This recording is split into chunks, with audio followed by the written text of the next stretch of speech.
Good morning po sa lahat mga katrops. Panibagong araw at panibagong vlog na naman tayo. Ay.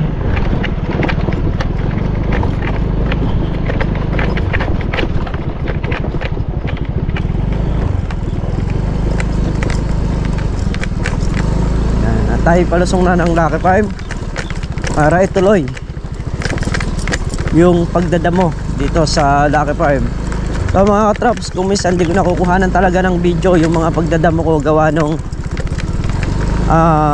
syempre ang mangyayari nun, takbo rito takbo ron. Saka pag nagtrabaho kasi dire-diretso, hindi ko kukuha yung interest yung makakuha ko ng video. Kung tutuusin, talagang kaya kong kumuha ng video na isa, dalawa o hanggang 3 upload, pero hindi ko magawa kasi nga pag na-focus ako sa trabaho, yun talaga. Kaya kumisan ang upload natin maikli lang yung oras, pero pagdating naman dun sa pagdadamo sa lalo na sa mga kalamansi,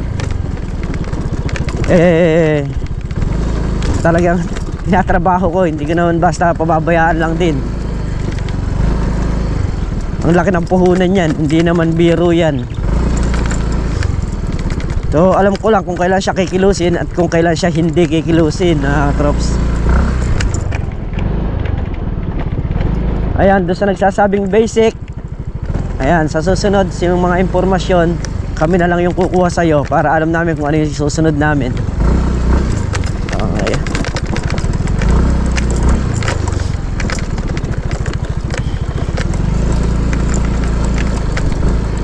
Bagay, mamaya nagtanim ka ng kalamansin 3 puno sa tabi ng bahay mo.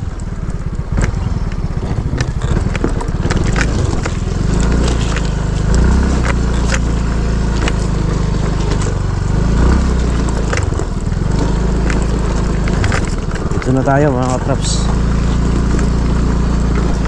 Kuya Rodel, maaga. Ay, oo, Kuya Rodel na.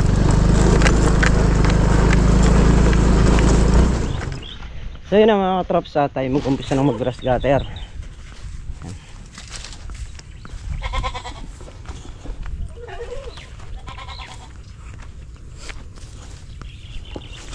Ano lang to eh, pitong dayos. Yan, yung mga sili nakapataba na rin. Mamaya mamimitas tayo ng kalamansi at mag-uwi yata si Kabady.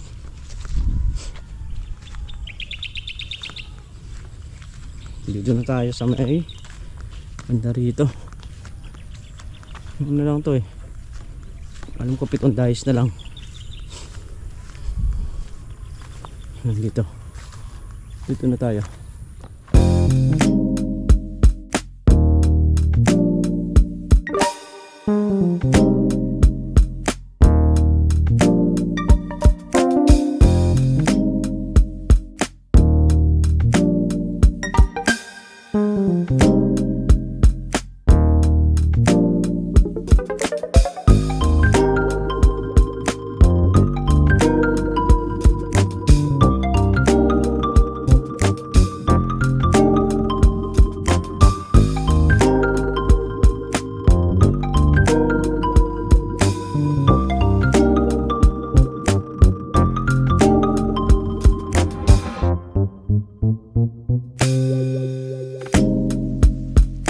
Tumatawag na sila at tayo daw eh galungsal muna. So bago tayo makapag-alungsal, 2 dayos na tayo, nakabawas. Bali ang natitira natin 5 dayos na lang. At mamaya kukuhanan natin yung ating pag-grass cutter ng normal na kuha, kasi nga may nagre-request na bakit daw hindi ko kinukuhanan. So nakikita lang daw nila kay Harvey, cameraman. So subukan. Nag-umpisa na ulit tayo, tapos na tayo mag-almusal. At kinuha ko na rin yung gas para hindi na tayo magsasalin. Hindi na tayo pupunta sa kubo.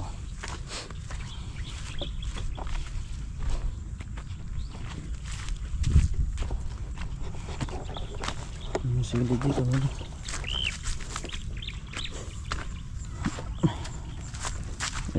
Ito kamatis, bali Tatlong dayos na kamatis yung nasa halo dito. Tatlong dayos na kamatis yung nahalo rito mga trops. Yung sumobra na yung punla rito, lagay na namin dito.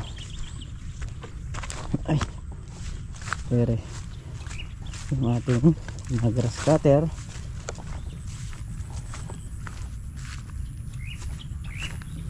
Tanggalan ko muna ng ano, yung mga puno ba, kasi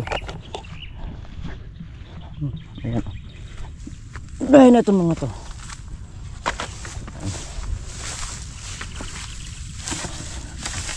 May mga buho. Ayan, natanggal natin yung iba mga traps, mamaya doon naman. Ito pa, dito meron pa rito. Ay,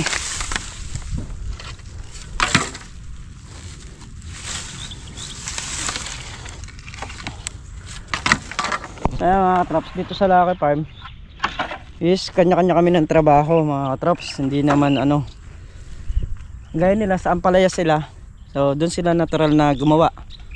Tayo dito tayo sa kalamansi, kamatis, saka sa sili.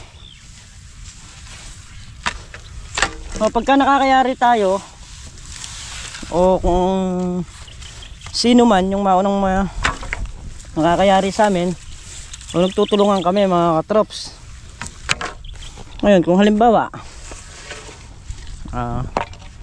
may lakad ka, paalam ko sa kanila, ganun. Okay naman yun eh, basta importante lang pagka ano nagkakaroon ng tao dito sa Lucky Farm, kasi unang una maraming gamit dito.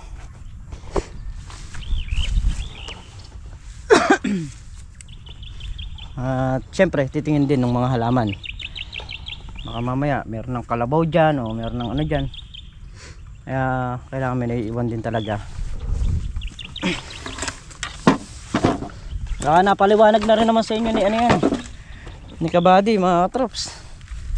Paulit-ulit na lang na yung sinasabi na ganon ang sistema rito sa Lucky Farm, pero yung iba hindi ano, hindi naiintindihan. Hindi naiintindihan o mahina lang umintindi. Kaya naman yun yung nakaraan. Kagaya ngayon sa Ampalaya sila, so nandito tayo, dito tayo gagawa kasi ito yung hawak talaga natin, mga kalamansi. At yan yung pinagtutuunan natin ng pansin. Mag-umpisa na tayo mag grass cutter.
Traps, bali ayaw magmula doon sa may dulo natin sa 2, 3, 4 diretsuhan na yan.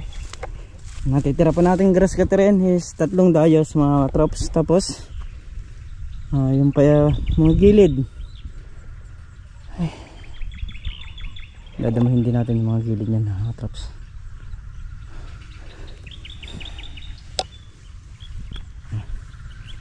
Tatanggalin lang natin yung mga kahoy, yung mga tulos dati ng sitaw na nandyan sa may kalamansi. Tatanggalin lang muna natin para dire-diretso yung ating pag-grass cutter. At yung ating grass cutter is marami na namang dating. Yung dating na nakapalupot, so kailangan natin baklasin. Kailangan natin tanggalin to. Kapalo. Kasi pumipigil na yan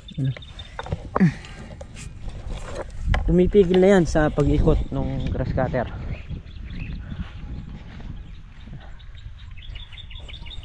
Kunin ko lang yung pambaklas sa kubo para mabaklas. So ayan mga tops, bali kanina si Tol Nariel is tumawag sa atin, tinatanong kung ilan tayo.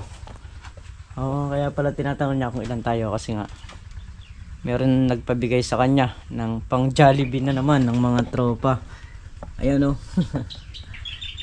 sinabit na niya rito. Hindi lang natin alam kung meron siyang ibang trabaho sa baryo dun sa amin o lumusong siya rito sa may Ampalaya. So hindi ko nakapansin kanina nakita ko kanina 3 lang sila ron, tapos si paring Carlo nga nandito,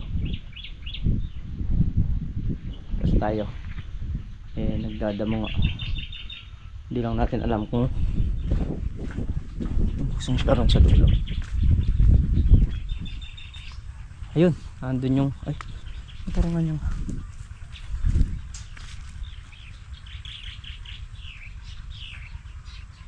kung nandun yung kanyang kulong-kulong mga traps.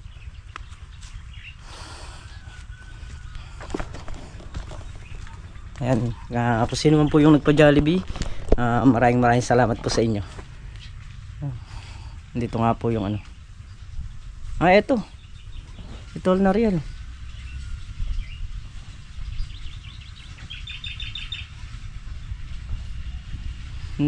Hala ko yung nandun, baka yung nandung motor is kay Kuya Rodel.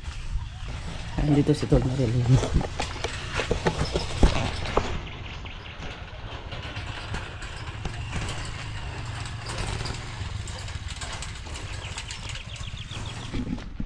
Ito na, dala na natin yung pambaklas.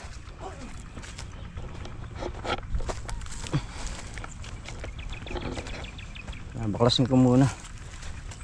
Pakita ko sa inyo yung mga tali na naiipon pagka yung sa dating sa dating balag mga katrops. Naiipon yung mga tali.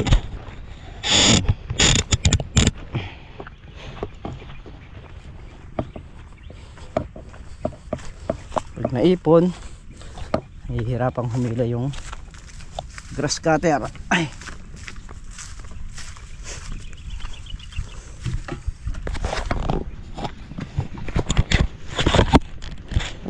Ayan. Kailangan nyo ba mga katrops?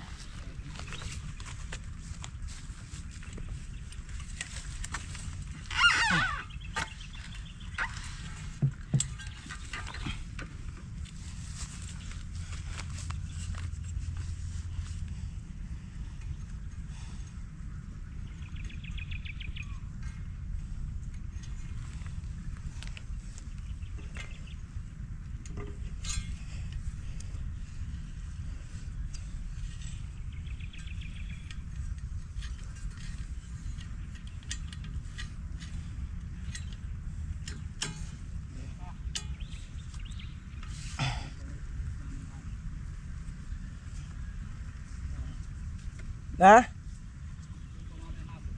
Ano? Maraming white fly.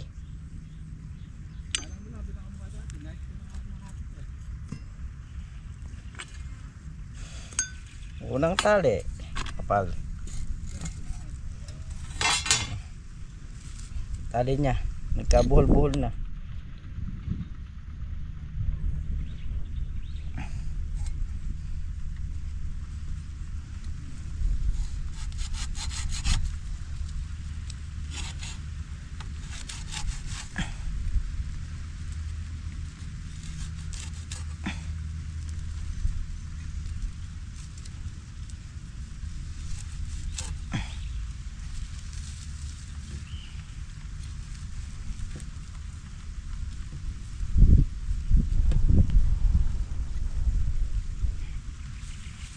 Yan, tali oh. Dami.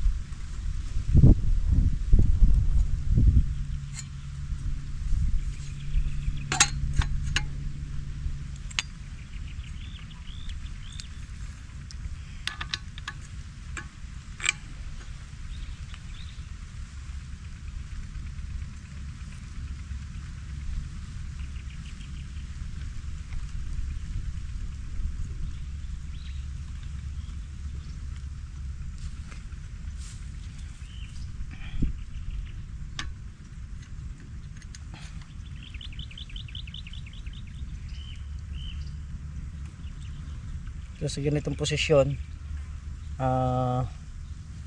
medyo delikado yung pagbubuhol ng talim. Kailangan dokdok mo sa lupa para pagka yung patag na yung kanya, dadakdak natin sa lupa kasi oras na kumabiyos yung panghigpit natin. Ang delikado.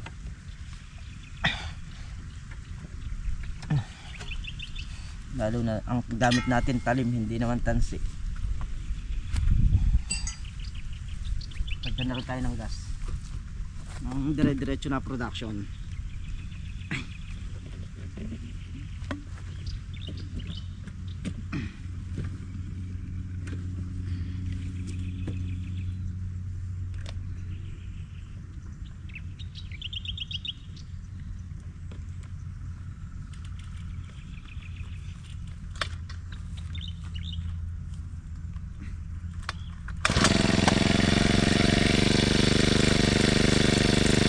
Let's go na mga traps. Sana ulit natin yung ating pagdadamo.